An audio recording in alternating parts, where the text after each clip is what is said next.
ब्राह्मणों को लेकर फिर छिड़ी जुबानी जंग। योगी का आया शंकराचार्य पर बयान तो अखिलेश ने लपका मौका। ब्राह्मणों के मुद्दे को उठाकर सुना दी खरी खरी। यूपी की राजनीति में ब्राह्मण काट की नई बिसात। 2027 से पहले सपा ने चल दिया बड़ा दाव। क्या योगी को होगा 27 के चुनाव में नुकसान? एक रिपोर्ट ने किया सब साफ। शंकराचार्य के बयान पर योगी से भिड़े अखिलेश, क्या थम जाएगा सियासी कलेश? क्यों बढ़ा शंकराचार्य पर सियासी तापमान? जाने अंदर की वीडियो में बात। यूपी की सियासत में फिर एक बार ब्राह्मण कार्ड खुलकर सामने आ गया है, जिसने अचानक से सियासी तापमान को चढ़ा दिया।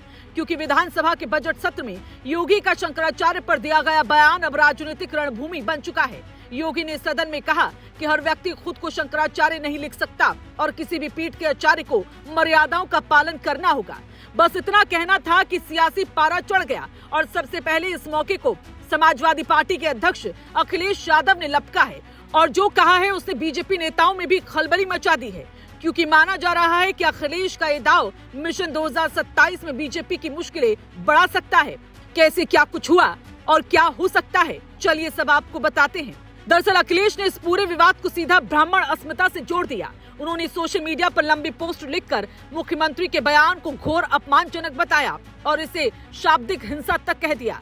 अखिलेश ने कहा कि जब इंसान नहीं अहंकार बोलता है तो संस्कार विकार में बदल जाते हैं। उन्होंने सदन में मेजें थपथपाने वाले विधायकों को भी निशाने पर लिया और सवाल उठाया कि क्या ब्राह्मण समाज का सम्मान इस तरह किया जाएगा?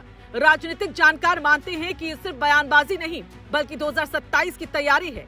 उत्तर प्रदेश में ब्राह्मण मतदाताओं की संख्या लगभग 11 से 13% के बीच मानी जाती है। कई जिलों में उनका प्रभाव निर्णायक भूमिका निभाता है। 2007 में मायावती ने सोशल इंजीनियरिंग के जरिए ब्राह्मणों को साथ जोड़कर बहुमत हासिल किया था। 2017 और 2022 में बीजेपी को भी ब्राह्मण वोट का बड़ा हिस्सा मिला। ऐसे में ये वर्ग हर चुनाव में अहम माना जाता है। अखिलेश यादव ने शंकराचार्य अविमुक्तेश्वरानंद के ब्राह्मण परिवार से आने का जिक्र कर सीधे इसी समुदाय को संदेश देने की कोशिश की। उन्होंने हरिशंकर तिवारी के हाथा प्रकरण और फिल्म विवाद जैसे उदाहरण गिनाते हुए दावा किया कि बीजेपी सरकार में ब्राह्मणों का सम्मान घटा है। साथ ही उन्होंने महाकुंभ में हुई मौतों और मुआवजे के सवाल पे भी जोर दिए, ताकि मुद्दा सिर्फ धार्मिक पद तक सीमित न रहे बल्कि शासन की जवाबदेही तक पहुंचे।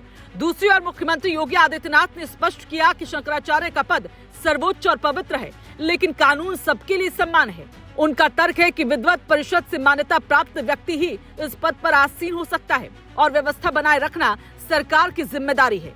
बीजेपी खेमे में इसे प्रशासनिक सख्ती और नियमों की रक्षा के रूप में पेश किया जा रहा है। अब सवाल ये है कि क्या ये विवाद 2027 की चुनावी समीकरणों को प्रभावित करेगा? बीजेपी की रणनीति विकास, कानून व्यवस्था और धार्मिक आस्था के मुद्दों को साथ लेकर चलने की रही है। वहीं सपा इस बार खुद को व्यापक हिंदू समाज से जोड़ने की कोशिश में दिख रही है। लंबे समय तक सपा पर एक खास वर्ग की पार्टी होने का आरोप लगता रहा, लेकिन ब्राह्मण अस्मिता के मुद्दे को उठाकर अखिलेश नई छवि गढ़ना चाहते हैं। राजनीतिक विश्लेषक कहते हैं कि ब्राह्मण वोट बैंक एकजुट होकर किसी एक दल के साथ नहीं जाता बल्कि स्थानीय समीकरण और नेतृत्व पर निर्भर करता है।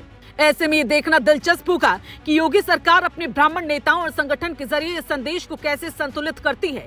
बीजेपी के पास भी ब्राह्मण चेहरों की लंबी सूची है और पार्टी ये संदेश देने की कोशिश करेगी कि सम्मान और प्रतिनिधित्व दोनों सुरक्षित है।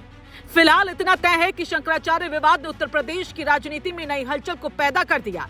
एक और योगी का कानून और मर्यादा वाला रुख है, दूसरी ओर अखिलेश का सम्मान और अस्मिता का मुद्दा। 2027 अभी दूर है, लेकिन सियासी बिसात बिछनी शुरू हो चुकी है। ब्राह्मण कार्ड की ये नई चाल किसे फायदा देगी और किसे नुकसान, इसका फैसला आने वाले महीनों में जमीन पर दिखेगा।